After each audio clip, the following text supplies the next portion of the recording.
कालिन्दी फुल्लकमले माधवेन क्रीडारत ब्रह्मानन्दं नमस्तुभ्यं सद्गुरो लोकनायक योगानन्द प्रेमानन्द चान्ये वये च पार्षदाः रामकृष्ण गतप्राणं सर्वांस्तां প্রণমাম্যহম।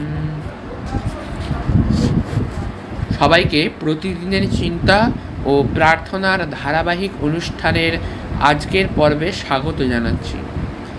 আজ আমরা ধর্ম প্রসঙ্গে স্বামী ব্রহ্মানন্দ এই বইটি থেকে কিয়ৎ অংশ পাঠ করব।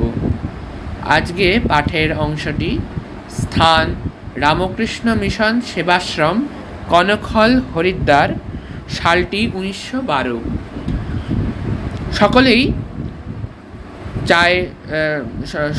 সকলেই চায় সুখ, কে আর দুঃখ কষ্ট পেতে চায়।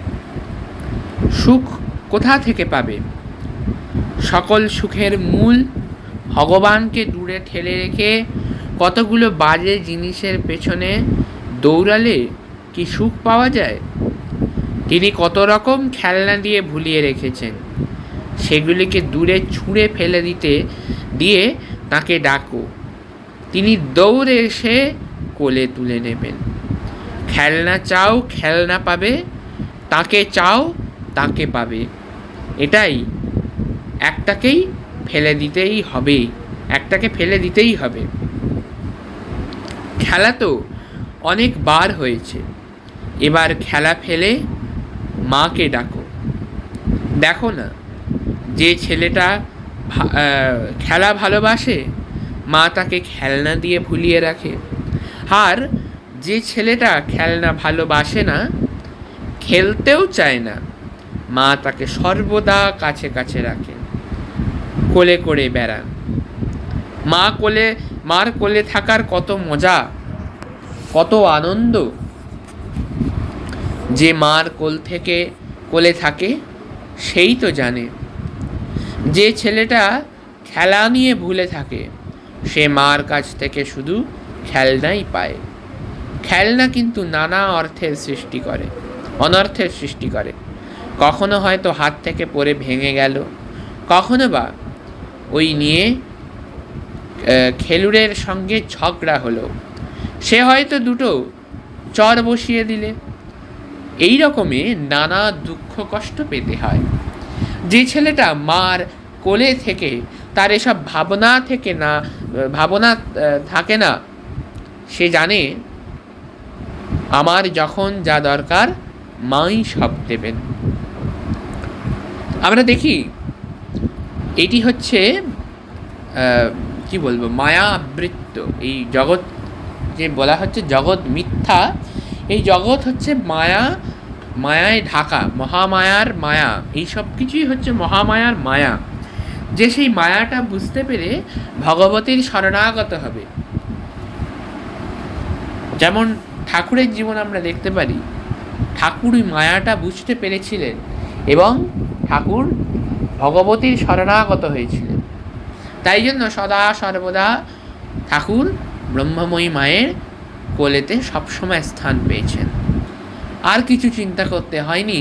গানের লাইনে বলছে, মা যে আমার, আমি মার, মা আছেন আর আমি আছি, ভাবনা কি আছে আমার।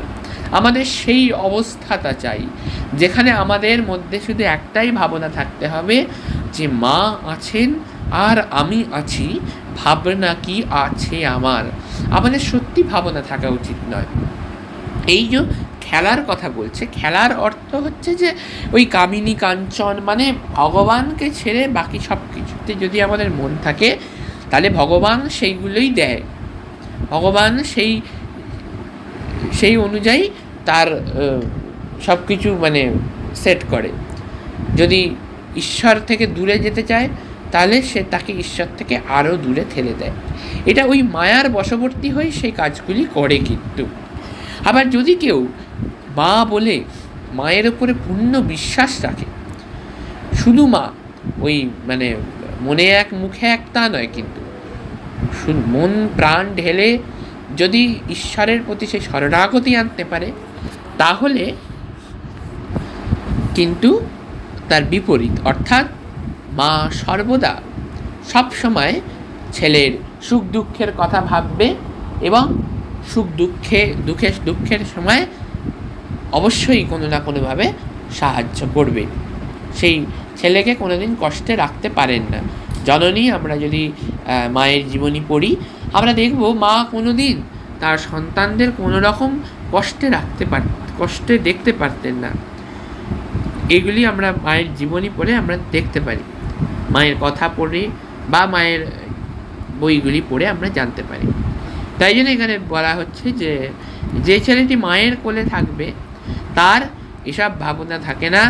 সে জানে যে আমার যখন যা দরকার হবে মাই সব দিয়ে দেবেন। ঠাকুরের আমবাগানের মালির গল্পটি বেশ। আম খেতে এসেছে, আম খাও, কত ডাল কত পাতা, সে খোঁজ খবরে দরকার কি? আম খাও, পেট ভরবে। জগতে এসেছিস তাকে লাভ করতে, তাকে আগে লাভ করে ধন্য হয়ে যা। নিজের চিন্তা আগে করো, নিজের পথের সম্বল আগে করো। কী জন্য এখানে এসেছিস এ প্রশ্নের মীমাংসা আগে করে নে। খাট খাট, অমৃত কুণ্ডে পড়ে অমর হওয়া যায় না। দিন রাত তার কাছে প্রার্থনা কর। ভগবানের নাম ও চিন্তা যেভাবেই করিস না কেন তাতেই কল্যাণ হবে। যে নামে যেভাবে ডাকতে ভালো লাগে সে নামে সেইভাবেই তাকে ডাকলেই দেখা পাবি নিশ্চিত। আমরা যদি ব্রহ্মানন্দজি মহারাজের কথোপকথন পড়ি, জীবনে দেখি আমরা দেখব মহারাজ এই ভক্তিযোগ এবং কর্মযোগকে এক করে দিয়েছেন। মহারাজ যে বলছে কথার মধ্যে দেখুন, খাট খাট, অমৃত কুণ্ডে পড়ে থেকে অমর হওয়া যায় না। আবার পরমুহূর্তেই বলছে দিন রাত তাঁর কাছে প্রার্থনা কর। অর্থাৎ এখানে আমরা দেখি ভক্তিযোগ এবং কর্মযোগের একটি খুব সুন্দর কম্বিনেশন রয়েছে।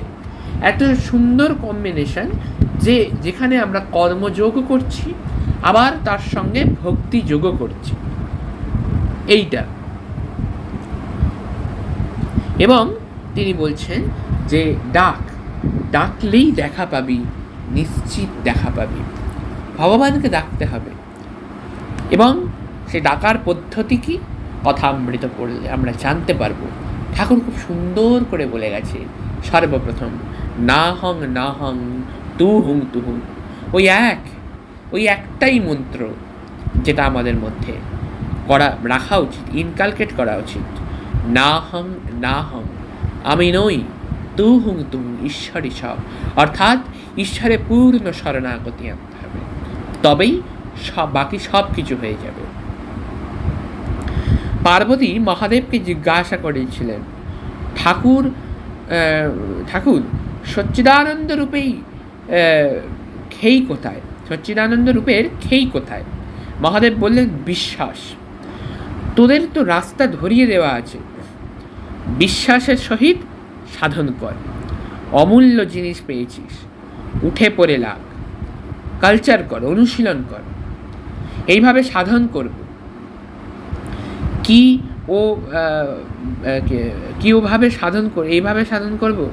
ওভাবে সাধন করব ইত্যাদি বিষয় নিয়ে মাথা ঘামিয়ে সময় নষ্ট করিস নে। তাকে ডাকলে ফল পাওয়া যায়, তা যেভাবেই হোক। ঠাকুর বলতেন, মিছিলির রুটি সিধে করেই খাও, আর করেই খাও, খেলে মিষ্টি লাগবে। তোরা তো কল্পতরু মূলে বসে আছিস, যা চাইবি তাই পাবি। ভক্তি চাইলে ভক্তি পাবি, এবং ঈশ্বর দর্শন চাইলে অবশ্যই ঈশ্বর দর্শন পাবি। কিন্তু আবার সেই মহারাজের ওই সুন্দর কর্মযোগ আর ভক্তিযোগ মেশানো কথা, ওই বসে অমৃত কুণ্ডে পড়ে থাকলে হবে না।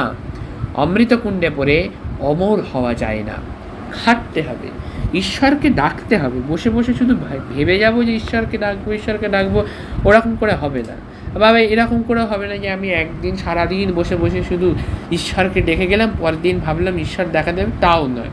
এটা হচ্ছে একটা লং টার্ম প্রসেস। শিবানন্দজি মহারাজ বলছেন কণ্টকাকীর্ণ পথ, এ পথ কিন্তু সহজ নয়।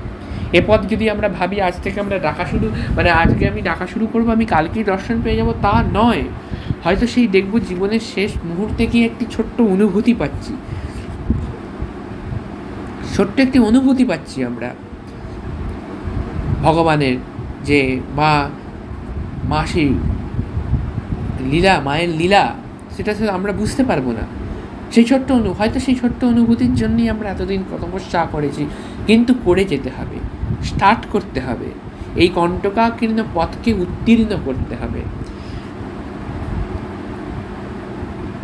নিজেকে বেশি চালাক মনে করিস, নিজেকে চতুর মনে করা ভালো নয়। কাক নিজেকে খুব চালাক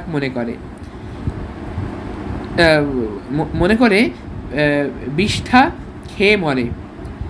এ সংসারে যারা বেশি চালাকি করতে চায় তারা কেবল ঠকেই মরে। কিন্তু দেখুন এখানে বলছে নিজেকে বেশি চতুর মনে করা ভালো নয়। এর সঙ্গে আমরা দেখি কথামৃত ঠাকুর বলছে ভক্ত হবি তো বোকা হবি কেন। এখানে দেখুন বলছে যারা নিজেকে বেশি চালাক মনে করা উচিত নয়, কিন্তু আবার বোকা সেজে থাকাও উচিত নয়। ওই উভয়ের মাঝে একটা সামঞ্জস্য রেখে চলা উচিত। বলছেন যে বিশ্বাস করে ডুব দে, অগাধ জলে ডুব দে, বস্তু পাবি। রামপ্রসাদ গানে বলছে ডুব দেলে মন কালী বলে, হৃদি রত্নাকরের অগাধ জলে। একটু সাধন ভজন করে ঈশ্বর দর্শন হলো না বলে হতাশ হবি না। রত্নাকর নয় শূন্য কখন, দুচর ডুবে ধন না পেলে। তুমি দম সামর্থ্যে এক ডুবে যাও, কুণ্ডলিনীর কোলে। রত্নাকরের অনেক রত্ন আছে, এক ডুবে পেলি না বলে রত্নাকরকে রত্নহীন মনে করিস নে, তিনি রত্নের ভাণ্ডার। ঠাকুর বলতেন সমুদ্রে একরকম ঝিনুক আছে, তারা সর্বদা হাঁ করে জলের উপর ভাসে, কিন্তু সাতিন ক্ষেত্রের এক ফোঁটা জল তাদের মুখে পড়লে একেবারে জলের নিচে চলে যায়, আর ওপরে আসে না।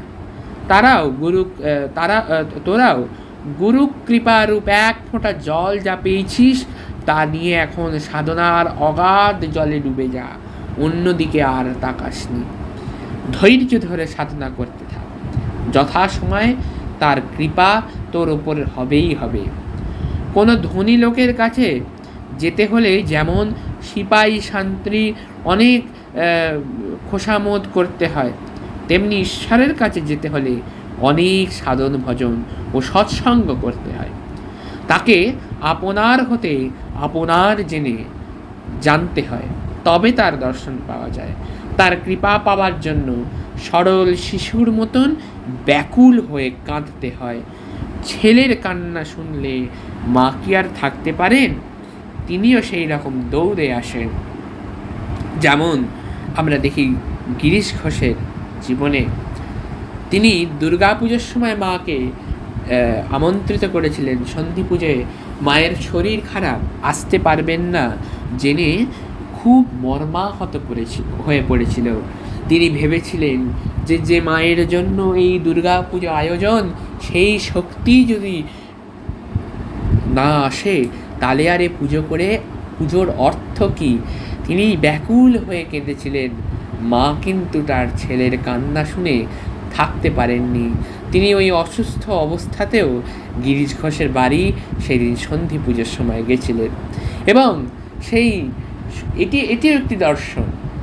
এটি মা তখন স্থূল শরীরে ছিলেন, এখন তিনি আছেন সদা সর্বদা সর্ব জায়গায়। মা তখন শুধু একটা পার্টিকুলার জায়গায় ছিলেন, এখন তো তিনি সর্বদাই মানে সমস্ত জায়গায় তিনি রয়েছেন। বলছেন শক্তির যে তিনি প্রাকৃত মূর্তি, তার আদি নেই, তার অন্ত নেই। তিনি সর্বব্যাপ্ত, তিনি সমস্ত জায়গায়, সমস্ত জিনিসেই শক্তির আধার, শক্তির অধিষ্ঠান। বলছেন তোদের মন এখনো বাসনাহীন, সরল, নির্মল। তোদের এই স্বভাবটি যাতে পাকা হয়ে যায় তার চেষ্টা কর। একেবারে অন্যরকম হয়ে গেলে আর উপায় নেই। বাসনাহীন মন কেমন জানিস? যেমন শুকনো দেশলাই, একবার ঘষলেই দপ করে জ্বলে ওঠে, কিন্তু ভিজে গেলেই ঘষতে ঘষতে কাঠি ভেঙে গেলেও জ্বলে না।